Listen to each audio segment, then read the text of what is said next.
As the eldest son of Singapore's founding father, Lee Kuan Yew, Lee Hsien Loong grew up with a sense of destiny. At just 11, he was already accompanying his father on campaign visits, even helping him win an election. Later, he earned both the President's Scholarship and the Singapore Armed Forces Overseas Scholarship before heading to Cambridge University in the UK. Fluent in Chinese, English, Malay, and Russian, Lee returned home to join the Singapore Armed Forces. His talent was obvious, and he rose quickly through the ranks, eventually becoming Chief of Staff, leading the Joint Staff and Planning Department. By 32, he had been awarded the Army's military acknowledgement, and at 38, he became the youngest Deputy Prime Minister in Singapore's history. On paper, it looked like he'd been handed a perfect life, brilliant, charismatic, and respected by many. But his personal life carried deep scars. While studying at Cambridge, he met Huang Mingyang, a medical student at Curtin University. It was love at first sight, and they quickly became an admired couple. In 1978, at the age of 26, Lee married the woman he adored. They had a son and a daughter, but just 4 years later, tragedy struck. In 1982, Huang Mingyang died suddenly of a heart attack, leaving behind their 19-month-old daughter, Lee Su-chi, and their 3-week-old son, Lee Yipeng. Lee was only 30. Facing the loss of his wife while caring for 2 young children, he called that time the darkest period of his life. At her funeral, he said, "She was my wife, my lover, my partner, and my confidant.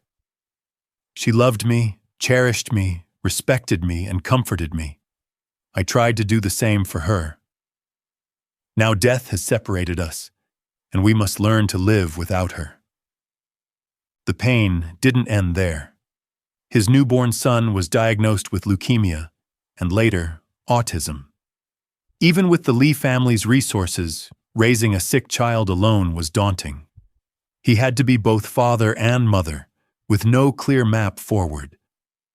Then, in 1985, when he was 35, an old friend invited him to go crabbing in Sentosa. That's where he met Ho Ching, a sharp, graceful woman with an easy confidence. After more than 3 years alone, he had finally met someone who sparked his admiration again. Ho Ching was born into a Chinese family in Singapore, her roots tracing back to Guangdong. Her father, Ho Ronghong, was a businessman, and she was the eldest of 4 children. Though her family background wasn't as prominent as Lee's, her achievements matched his. She excelled academically, winning the President's Scholarship herself. After graduating, she joined Singapore's Ministry of Defense, working in a research lab to modify and develop weapon systems. A year after they met, Ho Ching and Lee married. At that moment, stripped of his famous surname, Lee was simply a widowed father with a sick child who had just retired from the military. By many conventional measures, Ho Ching's career outshone his at the time. Some might have said she was marrying down, but she insisted she wasn't drawn to his title or potential. What won her heart was his humor and kindness. She once said Lee was like a computer system, logical and precise. After the wedding, she stepped into the role of stepmother, caring for his 2 children as if they were her own. She accompanied his son to countless medical appointments, and in time, she and Lee had 2 more sons together. In his memoir, Lee Kuan Yew praised her, noting how she treated all 4 children equally. Of course, like any couple, they had their disagreements. Lee Kuan Yew wrote that they often don't see eye to eye, but they debate issues openly. Even as Lee rose in politics, Ho Ching never let his position dictate their relationship. He was part of a team, not a one-man ruler at home. Lee entered politics at 32. During an economic downturn, he wrote a report outlining how Singapore could weather the storm, bold ideas that drew national attention. He was soon promoted to Minister of Trade and Industry and also served as Second Minister for Defense. In 1990, when Lee Kuan Yew stepped down as Prime Minister, Goh Chok Tong took over, appointing the 38-year-old Lee as Deputy Prime Minister. But life dealt another blow. At 40, Lee was diagnosed with lymphoma. He called it terrifying, though still not as crushing as losing his first wife. Once again, his family became his anchor. With aggressive treatment and unwavering support from his loved ones, he recovered. In a 2003 interview, Lee shared that he had completely overcome lymphoma after 11 years, with his physical strength untouched. Through every test and treatment, Ho Ching never left his side. She faced each uncertainty with him, sharing in both the fear and the fight. Outside of her role as wife and mother, Ho Ching remained the same composed, capable professional she had always been. In 1987, after 11 years at the Ministry of Defense, she joined Singapore Technologies, a defense industry company. Under her leadership, it transformed from a defense-focused firm into a diverse enterprise spanning telecommunications, engineering, logistics, aviation, and commercial design. By 2001, at age 48, she had grown the company's assets to nearly $10 billion before stepping down. Around that time, Temasek Holdings, a government-owned investment firm overseeing key national sectors like telecommunications, transport, and ports, was struggling in the wake of the Asian financial crisis and the shock of September 11th. In early 2002, then-Chairman Dhanabalan approached Ho Ching, who was on a career break, urging her to take the CEO position. At first, she hesitated. Friends warned her the role was grueling and thankless, and failure could tarnish not only her reputation, but also her husband's. But Dhanabalan insisted, "I didn't choose you because of politics. I chose you for your capabilities." After a few days of thought, Ho Ching accepted. The public reaction was immediate and heated. Critics questioned the ethics of her appointment. After all, Hsien Loong was Deputy Prime Minister and Finance Minister, and Temasek fell under the Finance Ministry.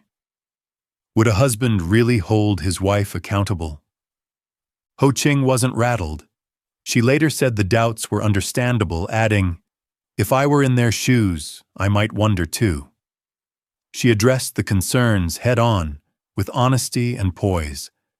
Once in the role, she proved her worth. Known for her serious, measured style, she was a quiet force in negotiations, listening carefully, striking with precision, often leaving counterparts off balance. One of her first decisive moves was relocating Temasek's headquarters from an opulent financial district tower to a modest office building. She streamlined operations, trimmed unnecessary business lines, and reduced government overreach.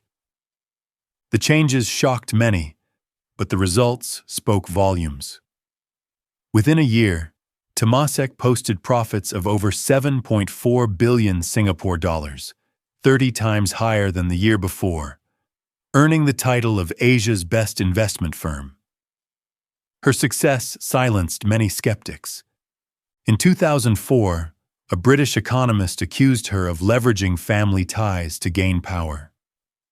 Ho Ching responded firmly, and the media outlet eventually issued a public apology and covered $220,000 in her legal fees. That same year, Hsien Loong became Singapore's third Prime Minister. As both the nation's First Lady and CEO of Temasek, Ho Ching wielded considerable influence, yet she remained strikingly low profile. Despite leading one of Asia's largest state-owned enterprises and being married to the head of government, she avoided the limelight. Those who met her often described her as understated: short, neat hair, minimal makeup, just a hint of lipstick. She never chased appearances. Her demanding career didn't erode the intimacy she shared with Lee. At public events, they would walk hand in hand, smiling easily at each other. There was no performance, just the quiet companionship of two people who had weathered life's storms together. When they had time off, they traveled, took photos, and savored the small moments. In winter, they'd share a warm embrace against the chill. Their love was still as real as it had been decades earlier. Time had added gray to their hair and softened their pace, but it hadn't dimmed the light in their eyes. Both carried an unshakable resilience. They never stopped taking photos together, never stopped showing affection, even in the public eye.